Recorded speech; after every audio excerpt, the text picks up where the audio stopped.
You know that moment when the office goes quiet, not in a peaceful way, but in that weird, heavy, too polite kind of way that makes your stomach twist? That was the day everything changed. It started with a paper jam, that stupid cursed printer on the third floor that never worked right. I was just fixing it like I always did, because apparently the director of strategic alliances is also the unofficial tech support, and I noticed people watching me, not helping, just watching. Smiling, nodding, whispering. I could feel the tension under their smiles. Something was off. I had seen layoffs, restructuring, even lawsuits come and go during my 9 years at Arcline Systems, but this felt different. It felt targeted. My name is Rachel Monroe. I am 37 years old, born and raised in St. Paul, Minnesota. I moved to Denver when Arcline was still a struggling startup run by 3 guys who could barely code and 1 woman who did everything else. I was employee number 5. I did not just grow with the company, I helped build it. I created the partnerships division from nothing. No fancy title back then, no staff. Just me, a laptop, and a whiteboard full of names I cold called into 6-figure contracts. So yeah, I took a lot of pride in what I did, and I did it well. Maybe too well, because the more deals I closed, the less visible I became to the people upstairs. Funny how that works, right? The thing about corporate loyalty is that it is always a one-way street. They love you until they do not need you anymore, or until someone younger, flashier, or better connected shows up. That morning, when I walked into the executive boardroom for what I thought was a quarterly planning session, I knew something was wrong the second I saw Eli Crane's face. He had that tight, rehearsed smile he only used when he was about to say something completely tone-deaf. "Team," he said, "I want to introduce our new Vice President of Strategic Partnerships, Logan Pierce." I blinked. Logan? Eli's nephew? The guy who once asked me what BUB stood for during a lunch meeting? I felt the blood rush to my face, but I did not speak. I nodded. I smiled, and I quietly excused myself to the restroom before anyone could see my expression. I did not cry. I did not scream. I went straight to my office, closed the door, opened my old employment contract, and scrolled to the part I remembered very clearly. Clause 19, the one nobody ever cared about, the one I fought for back when I was still naive enough to think contracts protected people. It stated that if I was passed over for promotion due to internal bias, especially involving family relationships, I could retain rights to all clients I had originated over my time at the company, provided I left to form a competing consultancy. When I got that clause added, Eli called it overkill. I called it insurance, and now it was payday. They had no idea what they had just triggered. I had spent the past year building out a plan, not because I expected to be betrayed like this, but because I had seen it happen to too many women like me. Women who made the numbers sing, but never got the corner office. Women who trained their replacements without realizing it. Women who were called difficult when they pushed back and emotional when they pushed too hard. I did not rage. I did not beg. I simply drafted an email to legal with the subject.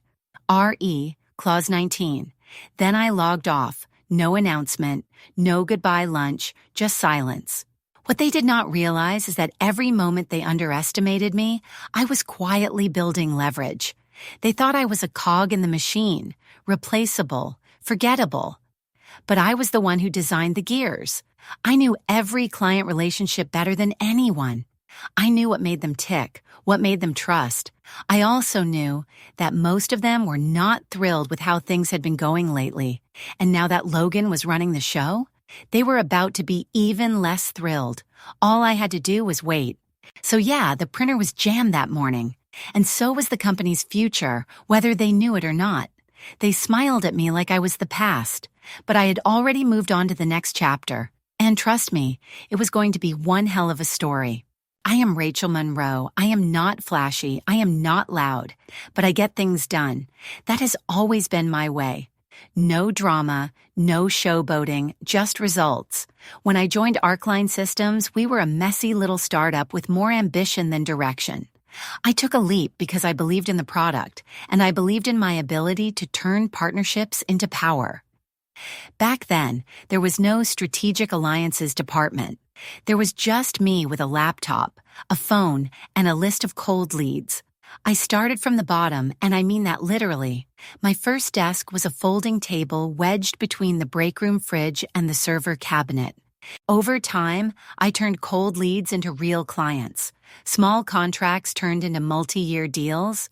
When everyone else was focused on chasing new software features, I focused on people, on trust, on long-term value. I built relationships that stuck, and I knew the details of every single client I brought in.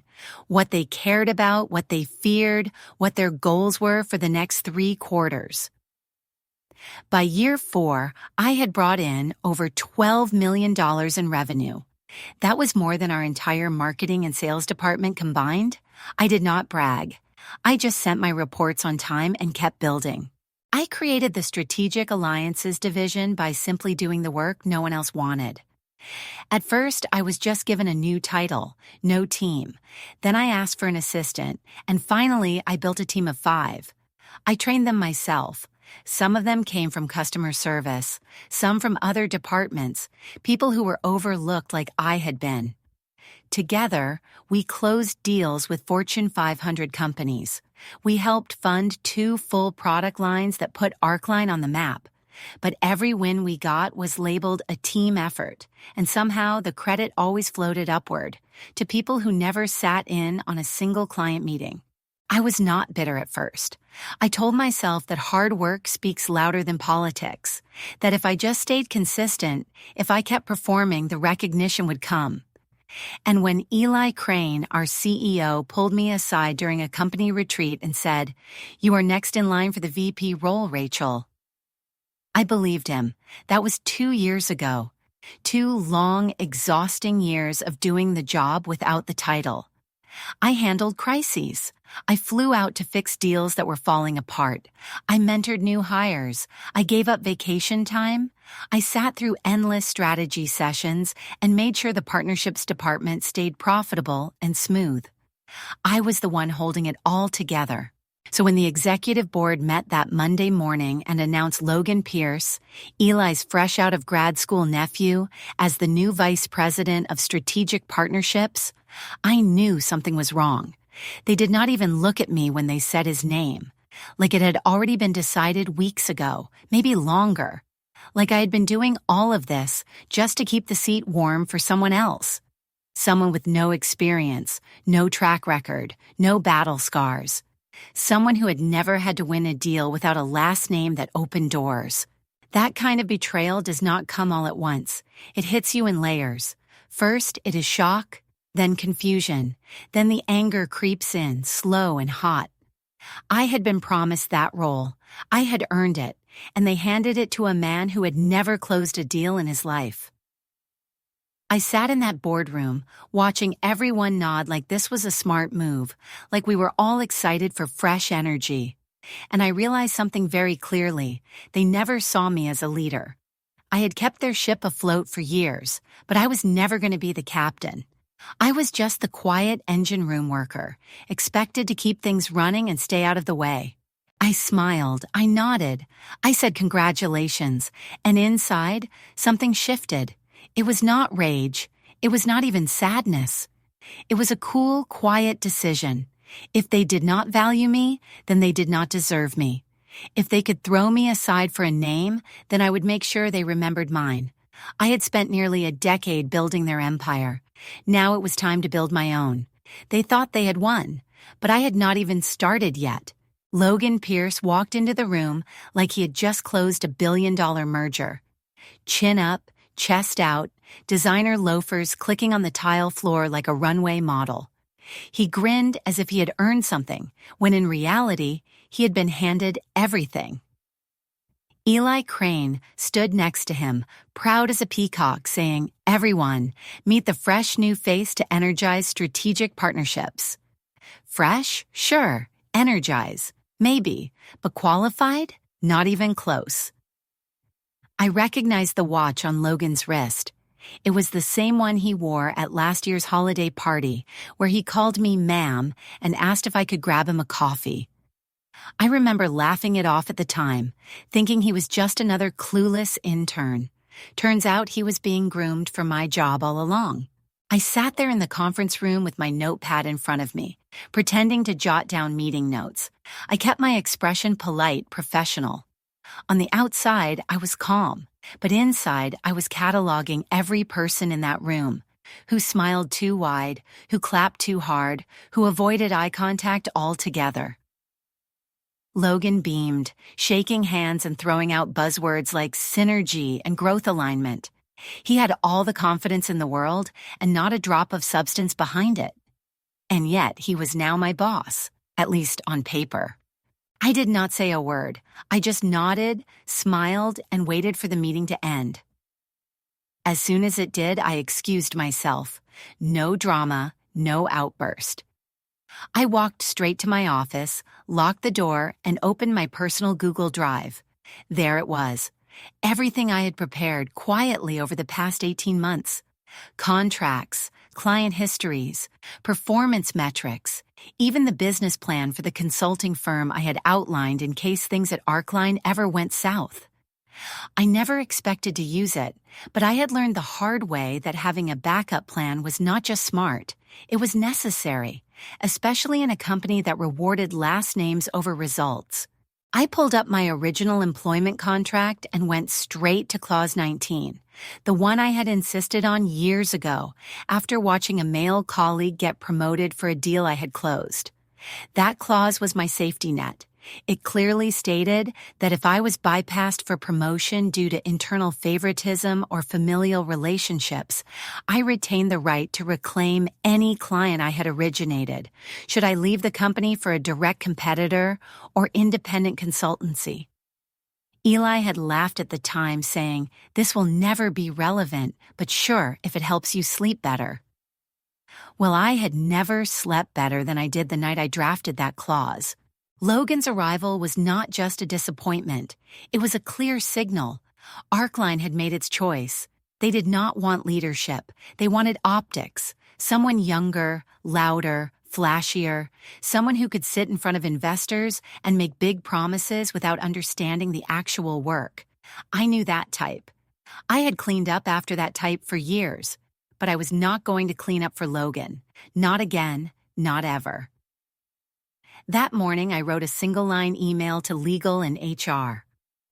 Clause 19, effective immediately.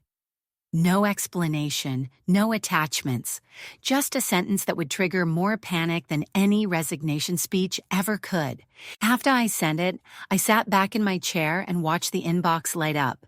First it was HR, then legal, then Eli himself. Calls, texts, meeting requests. I ignored them all. My part was done. I had played the quiet builder long enough. Now it was time to be the architect of my own future. I knew exactly which clients would follow me. I knew which ones were already unhappy. And I knew that Logan Pierce would not last a quarter without my foundation holding him up. So yeah, Logan came in looking like a magazine cover. But what he did not know, what none of them knew, was that I had been preparing for this moment for years. I was never just the loyal employee. I was the one who built the relationships that kept Arcline afloat. They thought they could replace me with a smile and a buzzword. But some things cannot be faked, and they were about to learn that the hard way. 6 years ago, I sat across from Eli Crane in his corner office, the one with the view of the parking lot and the half-dead ficus plant in the corner. I had just closed the biggest deal of my career, a multi-year partnership with a global tech distributor that doubled our revenue projections. I remember Eli being thrilled, shaking my hand, calling me a rock star. That was when I asked to revisit my contract. He raised an eyebrow but agreed. At the time, Arcline was still growing, still pretending it was a meritocracy. I told him I wanted something unusual, an additional clause. I called it Clause 19. Clause 19 was not typical language for someone in my role, but I'd already seen too much. I had watched a junior analyst get leapfrogged by the VP's golf buddy. I had seen solid contributors pushed out in favor of louder, flashier, less qualified hires who fit the image. I told Eli plainly, if I am ever passed over for a leadership promotion due to internal favoritism or family connections, I want the option to take any client I originated to an independent consultancy of my own. I will never forget his reaction. He actually laughed. That is oddly specific, he said, chuckling. Come on, Rachel, you think we would do that to you? I just smiled and slid the clause across the desk. He signed it. Maybe he did not read it carefully. Maybe he thought it was symbolic, just something to make me feel secure. But I knew what I was doing. I was not some wide-eyed rookie with dreams of climbing the ladder blindfolded. I had been burned before. I knew companies love your loyalty until it becomes inconvenient. And I also knew I was building something that could not be replaced easily. Clients did not stay with Arcline because of the logo. They stayed because of me. For 6 years, Clause 19 sat quietly in the final pages of my contract. No one talked about it. No one asked. I did not mention it, and no one remembered it was there. But I always knew. Every time someone made a snide comment about how I was too serious or not very political, I thought of Clause 19. Every time a new hire with a shiny degree and no experience walked in like they owned the place, I remembered why I had insisted on it. It was not paranoia. It was insurance. And it paid off the moment Logan Pierce was handed my promotion like a party favor. The moment I emailed HR and legal with the subject line, Clause 19, effective immediately, I knew it would set off alarms, and it did. The phone on my desk started buzzing less than 5 minutes later. First, it was Helen in legal, her voice high and tight. Rachel, hi, we just received your email and we, need clarification. I gave her none. Then it was Noah from HR trying to act like he had no idea what I was referring to. Is this about Logan's appointment? We understand this might feel abrupt, but... I hung up before he finished the sentence. The thing about Clause 19 was that it had legal teeth. It was not just some vague language about exploring options. It gave me full legal rights to retain and contact any client whose deal I had originated or personally closed. And thanks to my meticulous records, that list was long. Some of our biggest revenue streams had my fingerprints on them, accounts I had landed, nurtured, and grown year over year. With my own consultancy, I could reach out, explain the change, and let them decide where their loyalty really was. Eli called me later that evening. His tone was different, less smug, more nervous. Rachel, can we talk about this? He asked. Maybe there is a way we can work something out. An advisory role, perhaps? I let him talk. I let him spin. And then I reminded him of his laugh 6 years ago when I first proposed the clause. You said it would never matter, I told him. Turns out it mattered a lot. He was silent for a few seconds before saying, We never thought you would actually leave. That was the problem. They never thought I had power, but I did, and now I was using it. Logan turned out to be exactly what I expected. A buzzword-spitting disaster with no clue how to run a team, let alone manage our largest client accounts. Within his first week, he scheduled a video call with one of our top European partners at 3 a.m. their time. When they did not show up, he sent a follow-up email accusing them of being unprofessional. That email alone set back a 2-year relationship I had built from scratch. Then came the client meetings where he tried to pitch cloud security to companies that dealt in medical devices. One call ended with a client asking if Logan even understood what they did. He laughed, shrugged, and said, I'm more of a big picture guy. I sat through those meetings with a polite smile and a quiet mind, counting down the hours. Jada from HR tried to be a voice of calm. She popped into my office with that carefully practiced empathy, whispering, just give it some time. It's a transition period. He's still learning the ropes. I nodded, smiled, let her say her piece, but I knew better. This was not a learning curve. This was incompetence dressed in designer shoes. And I was not going to spend my days cleaning up after another clueless man-child who thought charisma was the same thing as competence. I had already done that too many times. This time, I let them steer the ship straight into the iceberg. Every day, I came in, sat through the chaos, and let them dig their own hole. Logan hosted mandatory team synergy huddles at 8 a.m. sharp, where he made everyone write down a daily value word and then explain it to the group. People were rolling their eyes behind his back by week 2. One guy in finance started pretending his mic was broken just to avoid participating. I kept my head down and said little, letting the tension build naturally. I watched deadlines slip, partnerships get strained, and morale hit the floor. And while they were busy playing startup theater, I was setting up my next move. I met with my lawyer twice that month, finalizing the details of my new consultancy. I already had a name picked out, Monroe Lane Partners. It sounded established, clean, and just vague enough to work across industries. I registered the business quietly and set up a separate, secure server for my future communications. I made a list of every client I had personally brought in or managed. Then I added notes about who I thought would be likely to jump ship once they found out Logan was at the helm. There were more names than I expected. By the 3rd week, clients started reaching out to me directly. Nothing formal, just short emails like, "Hey Rachel, can we schedule a quick check-in?" Or, "Are you still overseeing the Dobrik project?" That was my cue. I kept my responses neutral, professional. For now, yes, happy to connect. Or, "We can discuss that soon. I'll keep you posted." But behind the scenes, I was already preparing transition proposals. I built out a private pitch deck for Monroe Lane, tailored to each client's exact needs. These were not cold pitches. These were warm invitations to leave the chaos behind and come work with the person who had made things run smoothly in the first place. Meanwhile, Logan kept proving just how out of his depth he was. He emailed the CEO of a partner firm with the wrong company name in the subject line.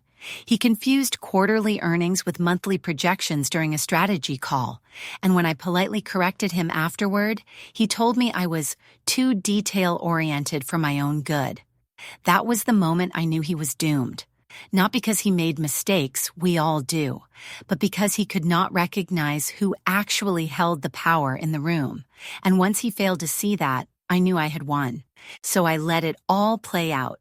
I showed up, did my job, kept my head low, and every night when I got home, I worked late on Monroe Lane's infrastructure.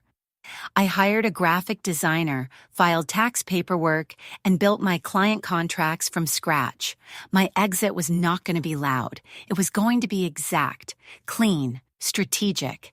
And when it happened, no one would see it coming. They were all too busy watching Logan play executive. They never noticed the woman in the back quietly slipping away with the future already in hand. 2 weeks later, on a quiet Thursday morning, I opened my laptop, took a sip of coffee, and typed the shortest, most significant email of my career. The subject line read, Clause 19. That was it. No explanation, no fluff, no goodbyes. I hit send and sat back in my chair, calm as ever. That email was not a resignation letter. It was a trigger. A legal signal I had been preparing for 6 years. Within minutes, my inbox lit up like a Christmas tree. Calls, pings, desperate follow-ups. The silence before that moment had been intentional. The noise after it was inevitable. Jada from HR was the first to call. Her voice sounded tight, strained, like she had just been pulled out of a meeting and handed a problem no one wanted. Rachel, hi. We just received your, message, and we want to make sure this is not a miscommunication. I thanked her for reaching out, said I had nothing to clarify, and ended the call. Then came Eli, the man who once laughed when I asked for Clause 19. Now his tone had flipped to something between panic and regret. Rachel, can we talk? I think we might have misunderstood some things in your contract. No, Eli. You just never thought I would use the power you signed over. Even Logan tried to reach out. He left a voicemail that began with, "Hey, big mistake, I think, but let's talk, okay?" And ended with him nervously laughing and saying, "This is all new to me." I deleted it before it finished. I did not owe him a conversation. He had walked into that role with arrogance and zero substance, and now he was realizing the engine behind most of their revenue had just walked out, without warning, without a scene, just an email. I did not post anything on LinkedIn. I did not leave a note on my desk. I did not gather my coworkers for a dramatic goodbye. This was not a farewell tour. This was business, and I had work to do. That afternoon, I opened my laptop again, not to check my old work email, but to draft outreach letters from my new one. Monroe Lane Partners had officially gone live the night before. The site was clean, sharp, and quiet, just like the brand I wanted to build. I had already uploaded my client decks, polished my service proposals, and finalized onboarding forms. I started reaching out to clients I had built relationships with over the last 9 years. People who trusted me, not the brand name behind me. My messages were short and professional. I let them know I was no longer with Arcline Systems and was now operating independently. I reminded them of the projects we had worked on together. I let my track record speak for itself. I did not need to badmouth anyone. The cracks in Arcline's foundation were already showing. Logan's sloppy meetings, missed deadlines, and clueless leadership were doing the heavy lifting for me. Within 48 hours, I had responses. Not just polite replies, but actual interest. "Rachel, I was wondering how long you'd stick around over there." "So glad to hear from you. Let's talk about how we can continue working together." One client even said, "Frankly, I was hoping you'd break off on your own." That told me everything I needed to know. Loyalty in business is earned, not inherited. And Logan had inherited a role he never earned. I had earned my clients one relationship at a time, and now I was giving them a better option. While Arclane was scrambling, holding emergency meetings, trying to interpret a contract they had ignored for years, I was calmly building something real. I knew they would try to stop the bleeding. They might even call in legal to challenge the clause, but they would lose. Clause 19 was clear. I had every right to retain my originated clients under independent consultation, and I had proof to back up every name on my list. I was not stealing clients. I was offering continuity, and most of them were grateful for it. By the end of the week, 3 major clients had agreed to transition. Quietly, no drama, just signed documents and new beginnings. I did not look back. I did not check to see what Logan or Eli were saying in the internal channels. That was not my world anymore.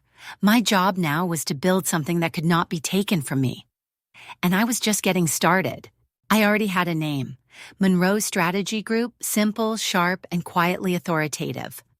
I had bought the domain almost a year earlier, long before Logan ever walked through Arcline's doors. It was never about revenge, not back then. It was about security. I had seen enough in this industry to know that nothing lasts. Not titles, not promises, and certainly not loyalty from corporate leadership. So while others were busy chasing recognition, I was building a fallback. I had no idea I would need it so soon, but when the day came, I did not scramble. I activated. Every detail of the firm had been thought through. The logo was minimalist, clean font with deep blue tones that signaled confidence without shouting. I had hired a freelance brand strategist on the side months earlier, someone who specialized in boutique consulting firms. The website had gone live the same day I sent my email with Clause 19 in the subject line. Nothing loud, no press release, just a digital footprint waiting to be followed. I did not call anyone. I did not poach a single client. I just updated my LinkedIn bio with Founder, Monroe Strategy Group, Strategic Solutions for Enterprise Partnerships and Growth. That was it. 10 words. Then I waited. And they came.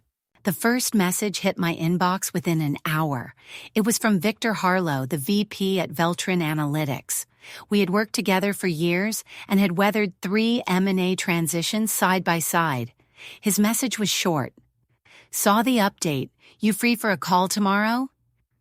No questions, no confusion, just calm professionalism from someone who had been looking for a steady hand. I replied immediately. That call turned into a signed 6-month retainer by the end of the week. I did not pitch. I did not chase. I simply explained what I was building and let him decide if he wanted in. He did. By the end of the first week, 4 more clients reached out. Some were cautious, others direct, but the underlying message was the same. We trust you. Our client feels off. Let's talk. I never mentioned Logan. I never criticized the company. I did not need to.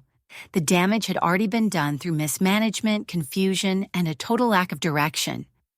I offered something they were not getting anymore: competence, clarity, and consistency. Monroe Strategy Group was never about being flashy. It was about being solid. Word began to spread, quietly but steadily. Clients talked. Vendors listened. Even a few former colleagues started asking questions. Is Monroe Strategy hiring? Do you need project managers? I told them I was taking things slow, which was true. I did not want a bloated team or fast growth I could not sustain. I wanted depth, not noise. The kind of company where decisions are intentional and every client is treated like the only one. That was the model I had wanted to build at Arcline. They had chosen someone else, so now I was doing it myself. I hired a part-time operations coordinator and a trusted CPA I had worked with in the past. I did not need much, just smart people who knew how to get things done without drama. We set up secure client portals, streamlined onboarding, and built dashboards that actually made sense. Every tool we used was handpicked for function, not flash. There were no weekly synergy huddles, no word-of-the-day rituals, just work that mattered, executed with care. The difference was immediate. Clients started telling me they felt relieved after calls. One even said, "This is what it used to feel like, before everything got so messy." I kept things tight, focused, no ads, no sales calls, just relationships and results. My calendar filled up with strategy sessions, quarterly planning, and transition meetings. I never once thought about walking back through Arcline's doors. That chapter was closed, and now I was writing a better one, on my own terms. Not because I needed revenge, but because I finally understood that survival, real survival, comes from not waiting to be chosen. It comes from building the table yourself. Monroe Strategy Group was not born from spite. It was born from quiet readiness, from knowing the storm might come and choosing to build a roof before the clouds ever rolled in. And now that it was here, I was not running. I was leading. And the people who mattered? They were following. Clara Delgado from Novatech messaged me 3 days after I updated my LinkedIn. Her name lit up my phone around 6:30 p.m. while I was closing out a client dashboard build. We had not spoken in almost 4 months. She had always been sharp, level-headed, and respectful, a rare trio in this business. Her message was simple. Logan pitched us a software suite that does not even exist yet. Can we talk? No frills, no need for background. That one line told me everything I needed to know.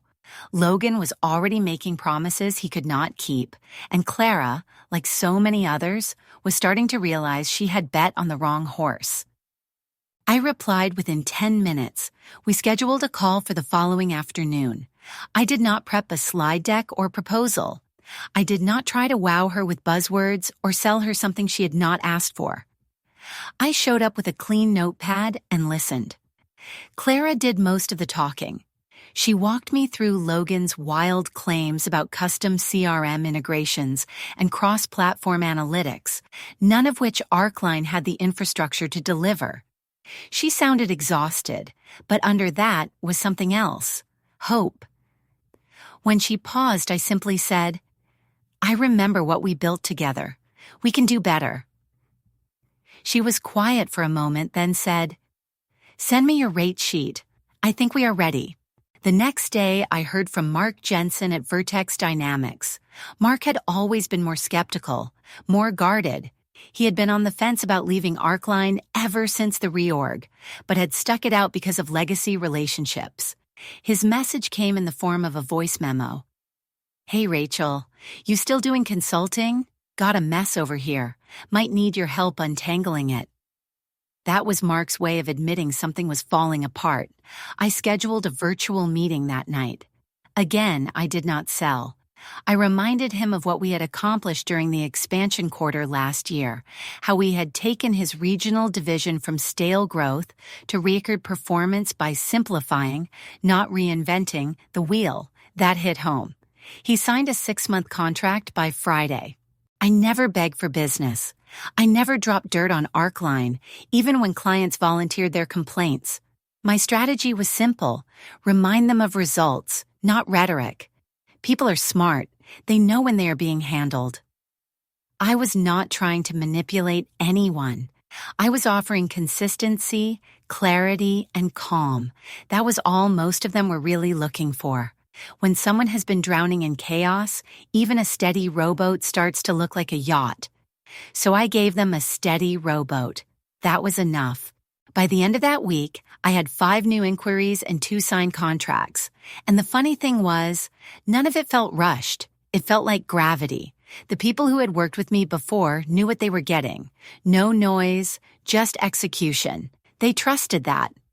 Even clients who had initially sided with Arcline began to drift my way. One called it the quiet exodus. I just smiled and kept working. I was not keeping score. I was keeping focus. What surprised me most was how natural it all felt. There was no grand revenge speech, no villain takedown montage, just one email, one website update, and the slow, steady movement of people who were ready for something better. Clients knocked first. I just opened the door. The rest took care of itself. Monroe Strategy Group was not in a race with Arcline. It was not trying to outshine Logan or prove some point to Eli. It was built for people who were tired of chaos and desperate for substance. That kind of business does not have to shout. It just has to show up, do the work, and mean what it says. That is exactly what I plan to do. Every day, for every client. And more of them? They were starting to remember what it felt like to work with someone who actually gave a damn. A month after I launched Monroe Strategy Group, Arcline systems disappeared from the internet. Overnight, their logo vanished from LinkedIn profiles. Their domain redirected to something sleeker, more vague. A new name, AeraForge. New color palette, new mission statement, a brand refresh press release filled with corporate fluff like innovation pivot and trust-forward transformation. It was the kind of desperate rebranding you only see when a company is trying to bury its past faster than it can bleed out. But anyone paying attention knew the truth. Arcline was not reborn. It was running scared. That same week, I got an email from Eli. It was unusually formal. Subject line, opportunity to collaborate. He thanked me for my years of irreplaceable leadership and said AeraForge wanted to invite me back as a consulting advisor. They were offering a signing bonus that made my eyes narrow, high 6 figures. He even included a slide deck outlining the role, filled with vague language like thought leadership, brand stewardship, and client continuity assurance.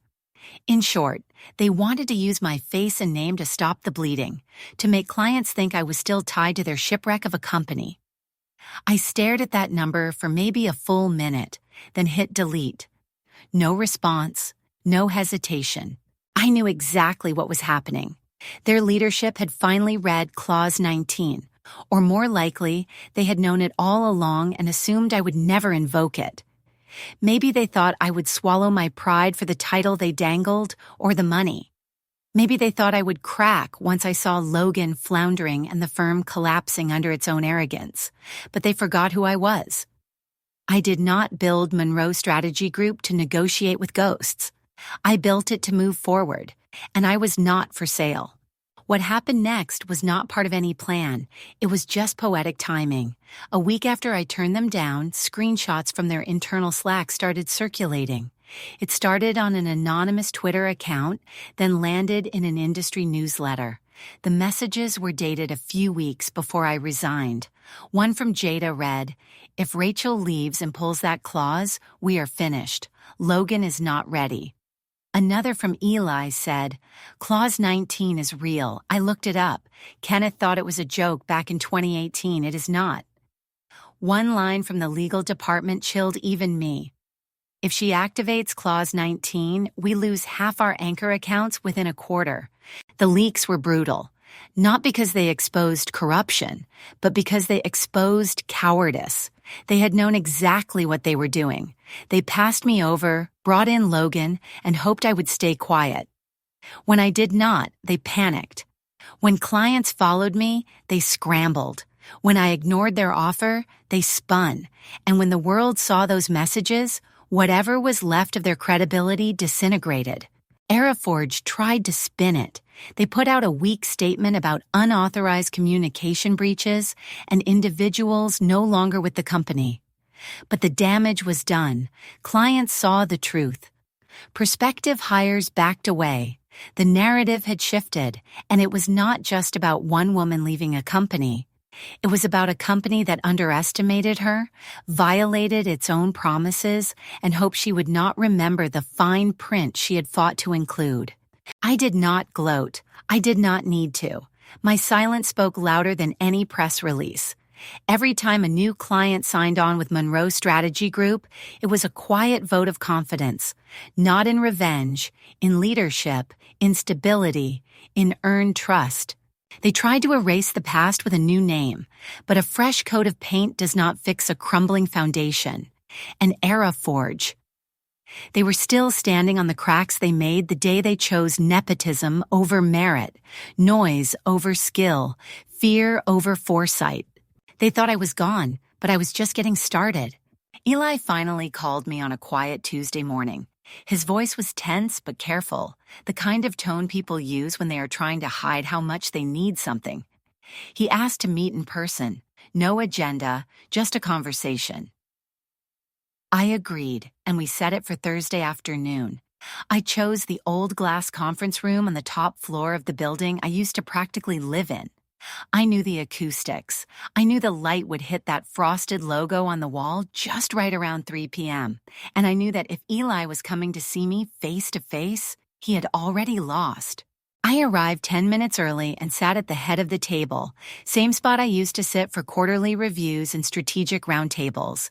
I wore the same navy blazer I had worn the day they introduced Logan Pierce as the new face of partnerships. That day, I had smiled through the slap in the face. This day, I would not need to smile at all. I had a stack of signed documents in my leather briefcase. Each page was crisp, clean, and decisive. Eli walked in 2 minutes late, looking older than I remembered. His gray hair was no longer a sprinkle. It had taken over. He carried no laptop, no assistant, just a nervous energy that used to belong to interns, not executives. He sat across from me and took a deep breath. "I appreciate you agreeing to this," he said. "I figured it was time," I replied. "Closure, right?" He nodded, folded his hands, and stared at the table for a moment. "We underestimated you. Or maybe we just forgot what you built here. I did not come to apologize, but I do regret how things were handled." I opened my briefcase and laid out the contracts one by one. Novatech, Vertex Dynamics, Sentinel Core, and finally, Trionics Labs, the dark horse they never saw coming. All four had officially moved their accounts to Monroe Strategy Group. And these were not just signature-level accounts. They were legacy clients, foundational partners, the kind that made or broke quarterly targets. I let the silence do the heavy lifting while Eli skimmed the pages. "These were not just clients," I said calmly. "These were relationships. They were partnerships, and you gave them away." He looked up. His eyes were dull, no fight left in them. "We did," he admitted. "And they were yours long before they were arc lines." For a second, I almost pitied him, but only for a second. Because he was not just a man who made a mistake. He was the one who let ego and nepotism throw a torch into everything I had built. And now, he was here asking me to forgive a fire he never tried to put out. I am not here to burn bridges, I told him, but I am not rebuilding them either. What I have now, I earned. What you lost, you gave away. All I did was honor the agreement. Eli reached into his coat pocket, pulled out a small envelope, and slid it across the table.